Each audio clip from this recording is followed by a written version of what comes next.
And we're live. Welcome everybody to Only Adventures live from Austin, Texas.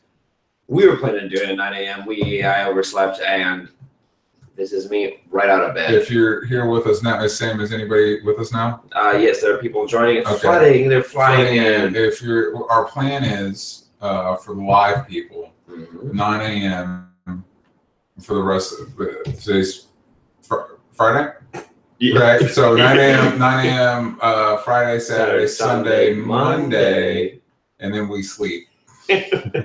So that's for joining us live. The videos are going to go over video people later, and then there's going to be audio for the audio people. So if you're listening to audio right now, you're like, oh, this is just the first time I've ever heard of any of this. Oh, if you're like, hey, what, you mean I can see stuff live?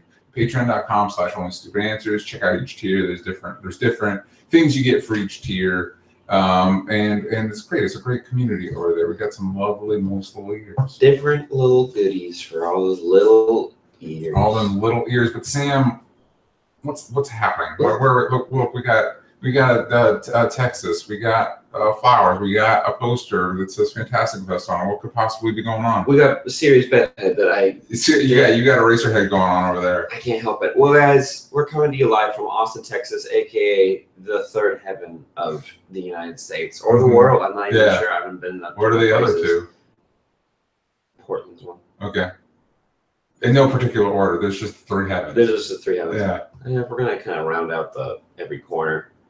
It's probably somewhere in Maine or something like that. You know what I mean? Someplace you haven't been? Somewhere You're just assuming. I got it. Yeah. And Nantucket. Nantucket. There you go. Yeah. Because everyone used to say that name a lot. I do feel like this setup is, at least, if nothing, it's more. It's more than a normal setup. Like, I'm kind of jealous of this. It's got a lot of color in it. Oh, our setup, right? Yeah.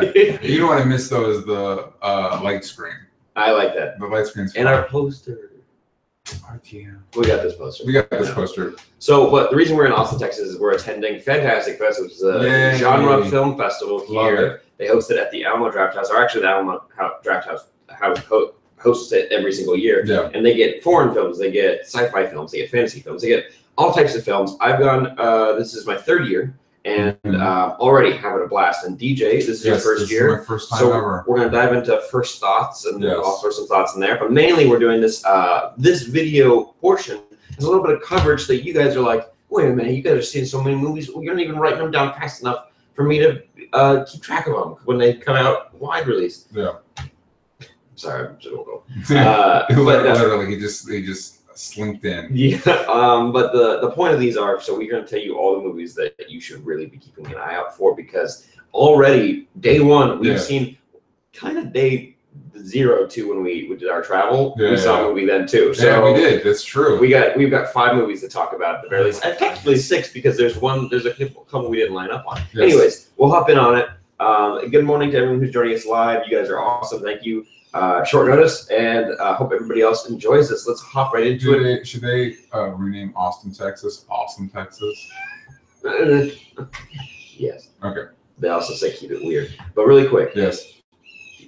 That bird is going to shit, man. I hope that one bug shows up again. The one that sounds like an alien invasion, because it shouldn't. There's some sort of, everyone who's in Texas is like, oh, we know what you're talking about. Yeah. But for people who don't, there's a bug that just like starts sounding like it sounds like a video game. Yeah. And then when it's done making it sound, like a motor winding down. Yeah. It's weird. It's funny because it's like we live in a more urbanized area that doesn't get a lot of that. We get squirrels. Yeah. I got that in you get some cool sounds in Florida. A lot of lizards running around. I love little lizards. Love little lizards. So, Sam, should we tackle this in the order that we saw them? Really quick. Yes. First time in Texas. Hanging out. Yeah. What'd you think? Austin's amazing. All right, guys. I told DJ I was really hyping up queso. Oh, yeah, man. I had queso for the first time last year, and I can't believe queso. I didn't have queso until the second year I was here. Fucking up on your part, right? I'm like, what's wrong with me? I need you to express your feelings on queso. Well, let's be honest. I'm a cheese boy. All right, I like cheese on my things. We've never been crass about that. Right? Yeah. Any verbiage I'm going to use this morning is not going to line up. But love it, man. It was great because we tried not to throw Chipotle under the bus. We tried. We've been around town trying out different quesos. I do like the Baja Fresh queso personally. Chipotle's maybe I just had too much of it. It wasn't a huge fan.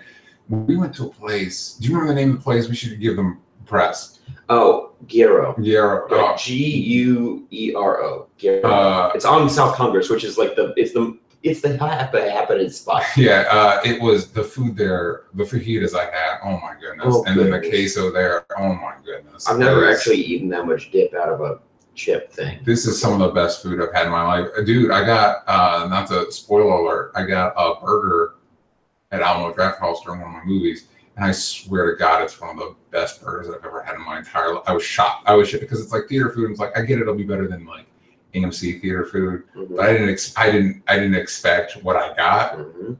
It blew my mind. So this is your first time in an Alamo Draft House. Yes. Which I'll do a breakdown of what that is in a second. But what are you thinking? Oh my goodness, it's magical. Where's it ranking the theaters? Whenever you've said, like, somebody said, like, oh man, you order food there, it's like, that sounds annoying, it sounds distracting. Wait staff, amazing. They're like those. Have you ever seen like I think it's No is the puppet theater in Japan where you have the people all dressed in black, like moving the puppet stage. Oh yeah. So it's like they're there but they're not. It's like that. It's like this wait staff is there but they're not. No, and they never take you out of the movie. So the way the theaters are lined up, we're not even talking about the lobby with the awesome like spaceships and all the really cool press and second repeats and stuff they have for Fantastic Fest. But every theater has a little the rows are more spaced out than a normal theater would be. Comfy seats. Comfy seats. A lot of you're not crammed in next to each other. But there's a little countertop that's at the perfect height where it just lines up with the seat that's in front of you, so you're not even noticing that it's there. Yeah. And there's little menus, and if you look through the menu, there's amazing food. I'm a chicken fingers boy because that's easy to eat in the dark. Yeah. But then you get a little slip of paper, you write down what you like. Oh, a beer and chicken finger, please. You put that on this little like countertop ledge thing, and a person just runs by, grabs it, and they leave. Yeah. And then they come back like 5 minutes later, they drop it off, give you a thumbs up, leave. And when you're done, they'll bring your check before the end of the screening. And then you just fill that out when you're done and you leave. It's so cool. It's magical. And there's so many, it's great. I'm so excited for today. But as soon as we got in here, we can tell a lot of fun stories on the main episode that comes out for the podcast that everyone will be able to listen to, because I want to tell them about the Airbnb situation, because it's a lot of fun. But let's get into movie talk. First night we were here, we got to see Bad Genius. Bad Genius, that was a lot of fun. It's funny to see foreign films that feel very American. Like this feels like, I feel like 2 years from now I'll be like, hey, remake Bad Genius coming to the theater near you. But it involves, it's Japan, correct? Yes. It involves a genius at a school. Shocker, there's a genius, and she gets involved in helping students cheat, and she makes it a very lucrative business. And she is surrounded by some of the dumbest students. Like these kids couldn't find their way out of wet paper bag without her help. And also, this is based on a true story that happened in Thailand back in 2013. And they use it to cheat on one of the biggest tests in the world. Yeah. It's like the step up from the SATs for every other country. But it's great because they shoot it like a heist movie, and it's a lot of fun. It's shot like a heist movie, and it's got like a Wes Anderson feel too. Yeah, that's true. That's very true. Which we highly recommend this. I Love Dogs trail for that. That was amazing. I Love Dogs. We'll talk main episode. We'll do that. What we're into. But yeah, I'll be reading, because I just pulled up all the synopses, so then they're really, really short, so I'll read them really quick. Good job. A quartet of high school students are better at cheating than anything you've ever done in your life, and this epic nail-biter about the standardized tests that level the playing field for all kids, smart, dumb, rich, and poor. And so, the main girl, who's an amazing actress, and for this, it's unless we know the person, we're going to have to refrain from using like names, because I don't want to butcher it. There's a lot of actors from all across the world, so it'd be hard to keep track of. We had a flavor of all over the world yesterday. That's certainly true. Yeah, so we got in early, and because we are here for press for Only Stupid Answers, I can't believe they were begging. But no, we were able to see Bad Genius the first night we were here. The comfort of our Airbnb, and it was a fantastic experience. Hey. So keep an eye out for that. It's a very, very good movie. But moving into Thursday viewings. Yeah. We kicked off the morning with one that we actually aren't on the same page about. Completely. I mean, we watched Thelma. Mm-hmm. Here's a quick synopsis. Please do. A conservative young woman attending college in Oslo begins to fall in love while discovering her. Oh God! I just found a new word for myself. Burgeoning. Burgeoning. Yeah. That's not real. Burgeoning supernatural powers in a stunning new film from Norway. No, I came out with a very negative reaction to that movie, and the more I thought about it as the day went on, I came to really like it a lot because I always knew it was a really well-made movie. However, I do think my take on it is a little bit bleaker than the rest of you guys. Yes, I can't. It'd be surprising if this director didn't get scooped up by somebody. Yeah. He's very good. There's a lot of sweeping shots. The one critique that I had is Thelma. It's dealing with the girl, the main actress, who's amazing. Yeah, she's talented. Really actually everyone in this movie is very good. And also Norway looks beautiful. Next to the live show, we're on there. Obviously, Oslo's amazing. If you're in Norway, hit us up in the comments. Let us know. That'd be so cool.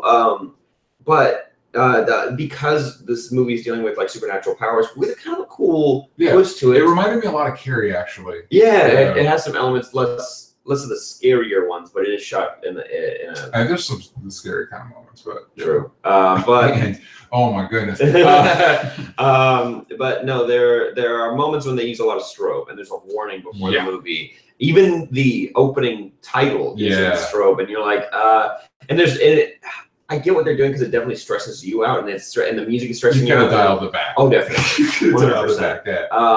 But that aside, since that's not the whole movie, that's only parts of it, although they stick out. The movie, I very much enjoyed it. I thought it was a really cool look at what happens when people are oppressed. Yeah. And from this point of view, it also kind of talks about gay culture. It also talks about just fundamental misunderstanding of a lot of mental illnesses, which is something they bring up, but then they add a fun twist to it. So, and there's more to it than that. We just don't want to get. I don't want to get into too many spoilers. That's fair. Right? That's completely fair. Yeah, no.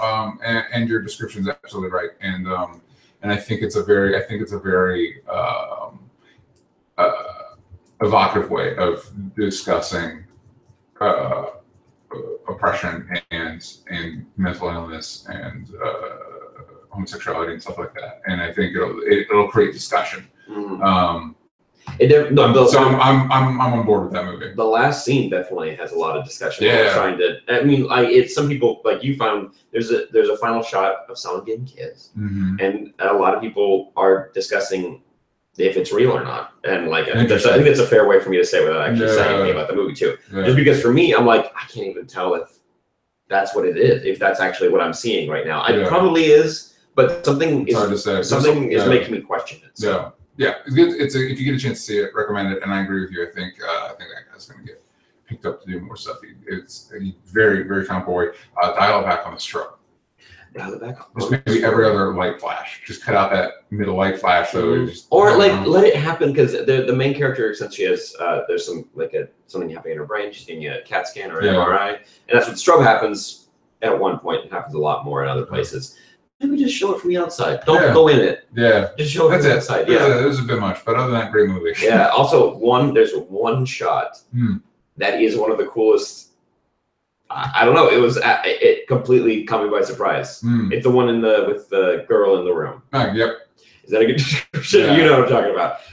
And a really cool display of supernatural powers. Yes. So moving on from there, that was a press screener we were able to see. So it didn't have a lot of the pop and flare of a normal Fantastic Fest screening. We split up for most of our movies except for the last one. Yeah, which was kind of a bummer, if I'm being honest. Because it was your first one, but we were able to both see a good slew of movies. Yes, we did.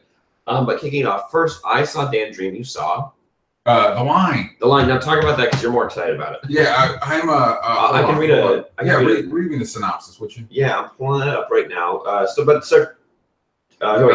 want to get the region correct, if you know what I'm saying. Oh, I got it. Slovakia and Ukraine. There it is. Yeah. So it follows a crime family on the Slovakian-Ukraine border. They're smuggling stuff over, and Slovakia is joining is becoming a bigger part of the European Union, and so they're tightening up the border, and so they're having, because these people, they're making businesses smuggling cigarettes and people into the country, refugees into the Ukraine. Yeah, into the Ukraine. Oh. I believe it's Ukraine. Sorry, I apologize. Yeah, it's Slovakian and Ukrainian border. Yeah, but I believe they're. Well, you don't know which way it's going. Yeah, they might be on the Slovakian side. I think they're on the Slovakian side, because then they talk to other gangsters, and the subtitles made a point to be like, these people are speaking in Ukraine. So maybe that's how it went out. Anyway, point being, man, I love crime movies, and what made this cool, this is the story is like every crime family movie. Like the dad is trying to, the guy before the movie, each movie is introduced by a Fantastic Fest member, and he explained it's like The Sopranos, and it's like, it definitely is. It's like he's a crime boss, but he loves his family, and he's trying to do right by his family and all. What made it really, two things made it really pop. One, the region, which I know nothing about, so kind of seeing that culture. There's a moment where something happens, and I'm like, is this a thing that they do? And like a guy goes to pump gas, and he like backs his car up on a ramp, so it's like off center. I'm like, why? And they never. It's not like a plot point, so I'm assuming it's just a thing they do in Slovakia. But so learning stuff about the region, also beautiful shot. There's a place where they dump bodies, spoiler, and it's gorgeous. Beautiful. Yeah. But it was also really, really funny. Like, it had a great sense of humor. In fact, to the point where once shocker, things start to go wrong, it became more serious, and it lost a lot of its like personality, which was kind of a bummer. But yeah, for the first like half of the movie, really funny. Very cool. That's I actually am a little bummed that I didn't get to see that, because I saw Dan Dream, and if people are a fan of the Fantastic Fest community, Dan Dream was made by the team that made Clown and Clown Forever. Not shut up about I know, it's great. But no, there's also, just not to confuse the clowns, there's an Eli Roth starring clown movie where a man puts on a clown costume and it like fuses to his body. Classic. But this is a sequel to that. Exactly. Yeah. No, this is a Danish movie, or movie series. Clown with a K. Yeah. But this is a Danish movie series with a comedy duo, and that is very funny. It's like it has like Hangover type vibes to it, without being about that. It's a very fun buddy story. So you love Clown, but Dan Dream. I've only saw Clown Forever, which is the second one. Oh, but yeah, Dan Dream, I'm on the fence about. There are funny moments in it. It tells the story about in 1983. There was a guy, an entrepreneur, and a team of people who came up with the first electric car. I mean, again, if you want to be technical, electric cars have been around since the 30s. But they commercialized the electric car that they really wanted to make, and it was really working out for them. And like the team was pretty fun that they were working with. But and this is the part of this that is true, that because this is based on true events.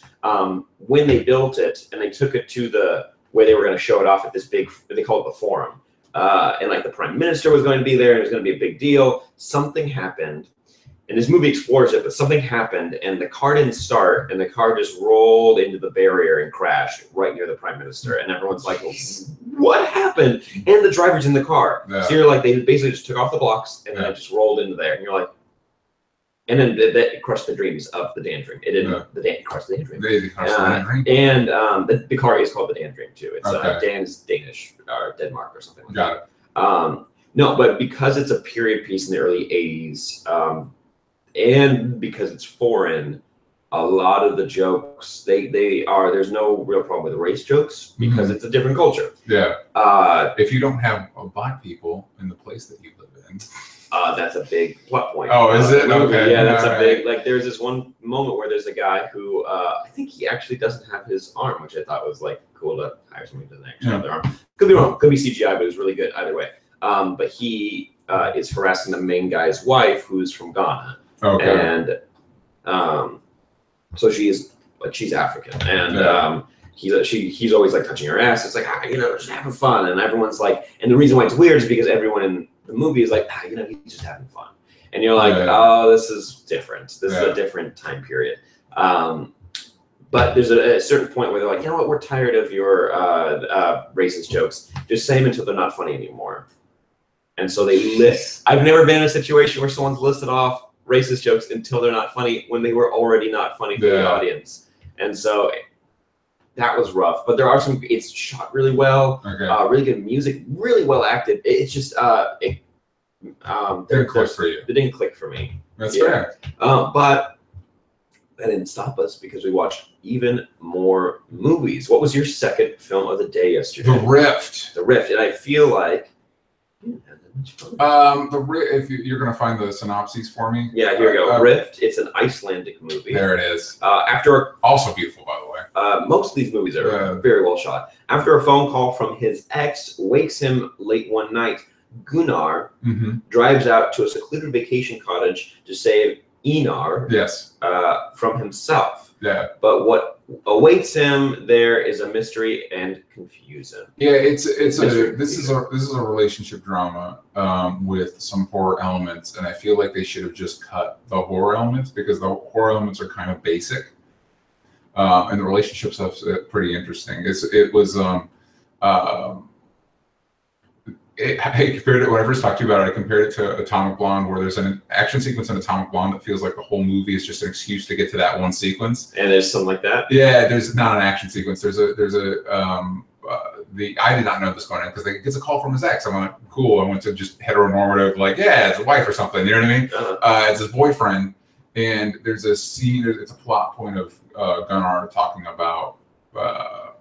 Not talking about his first sexual experience, and eventually he opens up about it, and it's very emotional and engaging and emotionally complicated and just amazing and easily the best scene in the movie, to the point where it's kind of like I feel like the whole movie is just an excuse to get here, and and the rest of it's fine. And I think if the horror elements were a little bit punchier, like a little bit more unique.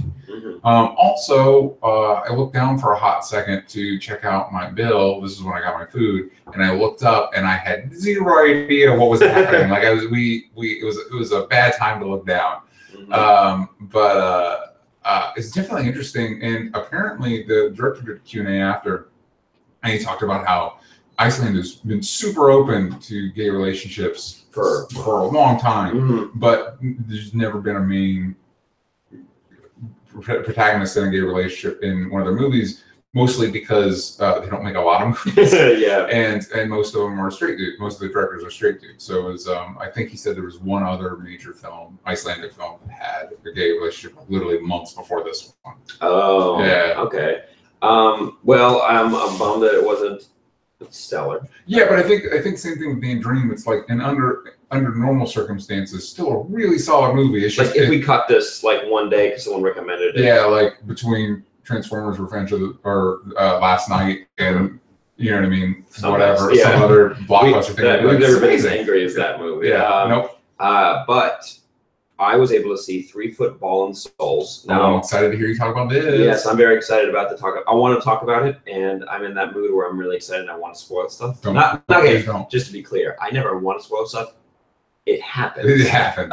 Anyways, It's a fever. 3 Foot Ball and Souls. It's a Japanese film, directed, shot, written, edited, and scored by Yoshio Kato. Nice. Which I got to meet. He's pulling I forgot the director's name. There's a director that does that too. Anyway.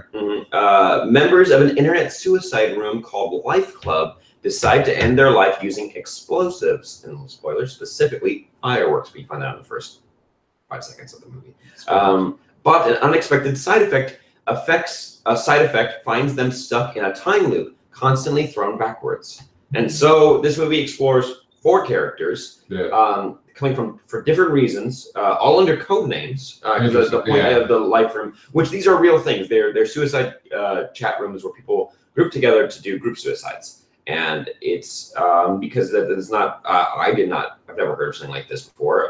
It's apparently a very big problem in Japan. Yeah. And the director made this movie as an effort to say, hey, if this could just stop one person from joining that. Totally worth it. It is. And the movie doesn't address the chat room. It addresses each person, which is really cool because the way that time loop works, not everybody knows that it's happening. And incrementally people start figuring it out that like, wait a minute, why do I know what your name is? Like, why do I know they eventually start figuring out what their real names are and their reasons for being there.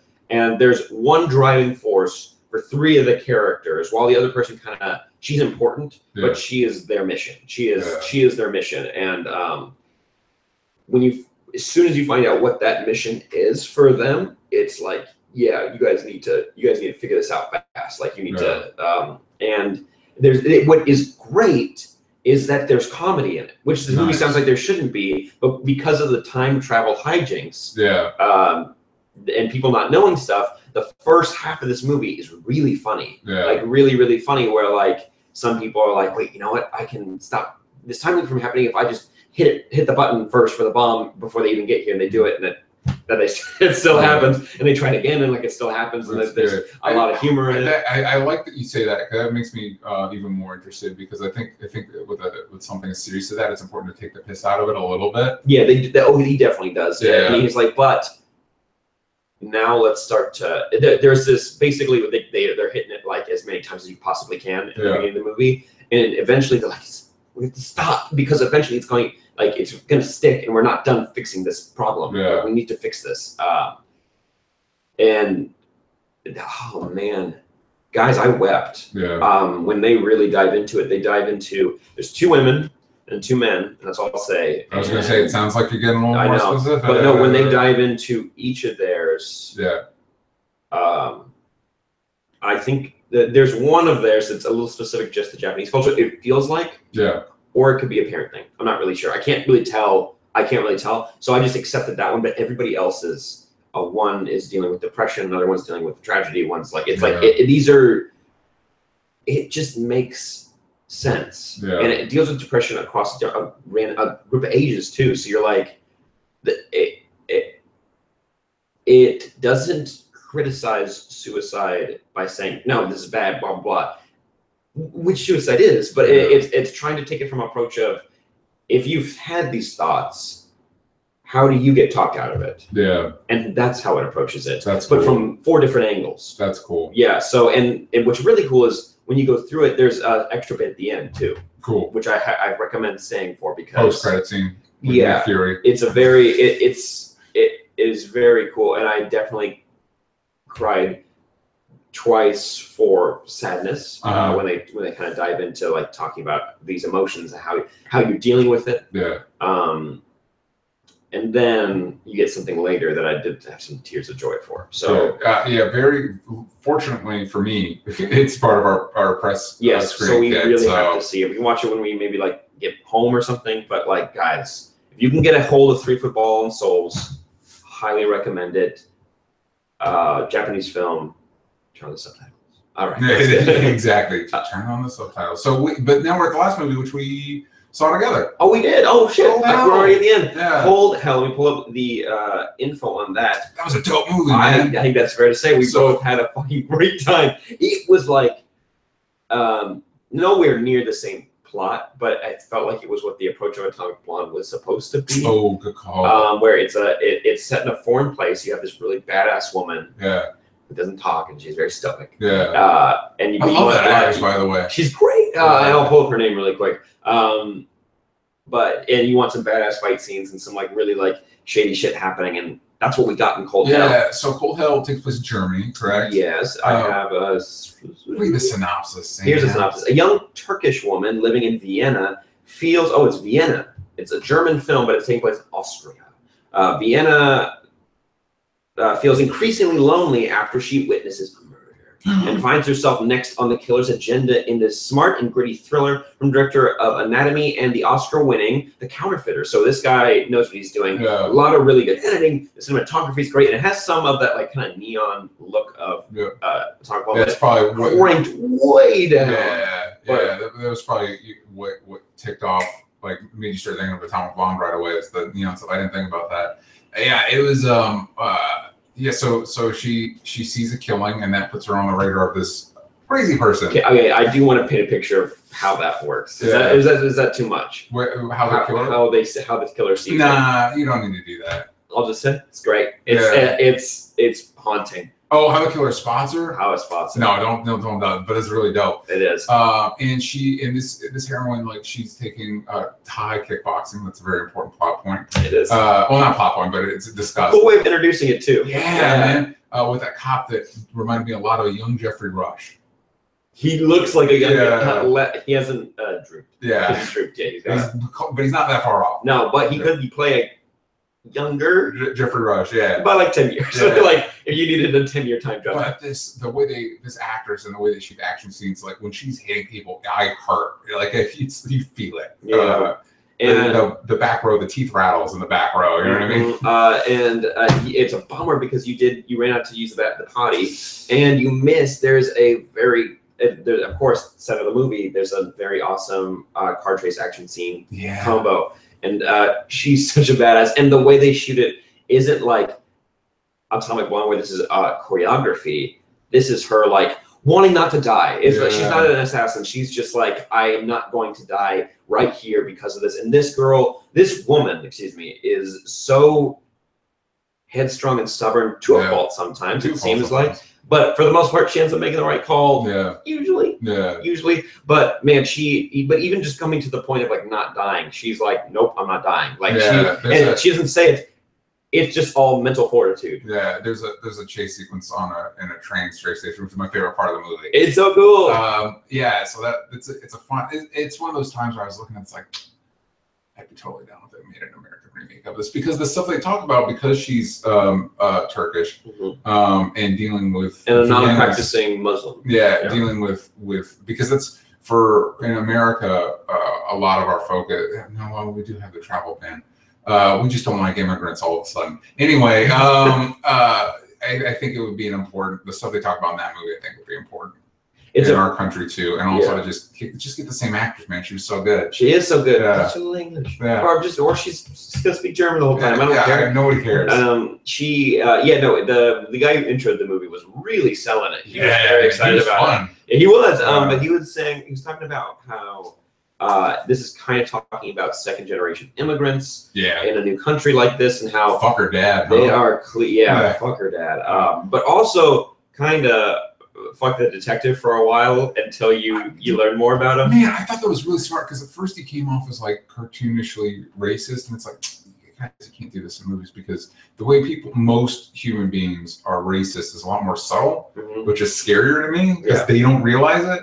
But then they really I was surprised at the time they spent unpacking his character, which was really interesting. One little weird turn. It did fall into one action movie trope. Yeah, that kind of came out of nowhere, and also was kind of gross. It's like, you can do better. Yeah, you can do better. Like that one, her teacher boxer guy. That dude looked like he looks like somebody. He looked like Joe Manganiello. That's good. That's what I was thinking. He looked like just like a slightly morphed Joe Manganiello. Yeah, it was one of those. He's a boy. But no, that was Cold Hell. If you want a fucking great action movie, check it out. So in the description for the podcast and for this like audio podcast and for the videos and whatnot, I'll list the movies we talked about. Oh, good call. Just so you guys know, so you guys can Google. But one more time, for fun, I will list off what we've seen. We've seen Bad Genius, Dan Dream, The Line, 3 Foot Ball and Soul, Rift, Thelma, and Cold Hell. Cold Hell. Yeah. Oh. Guys, we hope you enjoyed. This was a very fun thing for us. We're going to be doing it for tomorrow. We're going to be doing a live episode Sunday, and that's for our main episode going up Monday. But also Monday, you're going to get another one of these. And that's our last day here. So that's our last day here. And then we're going to be going home. Very excited. This was a lot of fun. I'm excited to see these movies and then talk about them. We forgot to say one thing. We'll talk about it in the main episode. We got to do a pillow fight. It was pretty. We got a pillow fight with a bunch of adults in a bar. I was around for the pillow fight. Somebody didn't allow me to arm myself. They probably said, "Oh, you're too strong. You might hurt someone." Yeah, exactly. But guys, thank you so much for joining us. We appreciate you guys. Check out more content at patreon.com/onlystupidanswers, and make sure you're following us on Twitter for more fantastic fist. Yes. At Only Stupid Answers. You got the balls from stupid. Boom. Sam Asher, DJ Talks Trash. Yep. We'll see you guys next time. Bye-bye. Bye-bye.